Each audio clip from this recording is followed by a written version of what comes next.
and touch the sound of silence. And in the naked light I saw 10,000 people, maybe.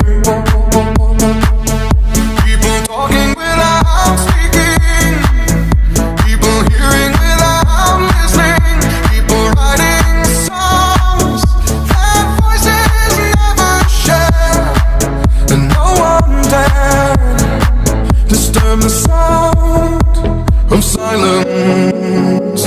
Fool said, you do not know. Silence like a cancer grows. Hear my words and I might teach you. Lay my arms and I might reach you.